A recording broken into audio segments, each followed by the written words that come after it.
যারা কোনো বিয়ে করেন নাই তারা হইনে লাগেন কাজে লাগতে। ইসলাম বলে সমস্যা কি?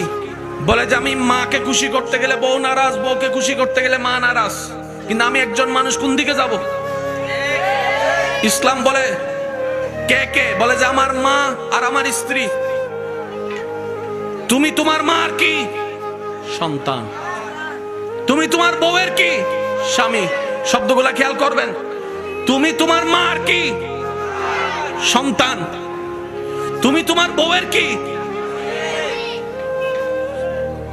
একটু বুঝেন, তুমি তোমার মার সন্তান, যার পায়ের নিচে তোমার বেহেশত।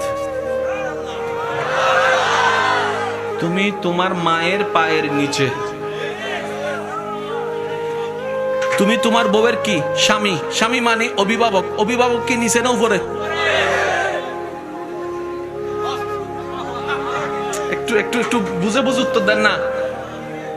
মায়ের পায়ের নিচে তুমি, আর বউ তোমাকে মাথার উপর রেখেছে, কারণ তুমি বউয়ের অভিভাবক। তো উপরওয়ালা তো নিচের ওয়ালার মতো হয় না, নিচের ওয়ালা তো উপরওয়ালার মতো হয় না। এবার সে বলে আমি করব কি? বলে যে শুনো, তুমি মাকে মাথায় রাখো, বউকে বুকে রাখো। সুবহানাল্লাহ বলেন না? মাকে রাখবা, একটু আওয়াজটা বড় লাগবে। তুমি মাকে রাখবা, বউকে রাখবা।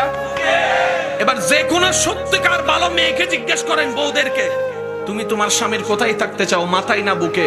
প্রত্যেকটা ভালো বউ উত্তর দিবে, আমি আমার স্বামীর বুকে থাকতে চাই, আমি আমার স্বামীর বুকে থাকতে চাই।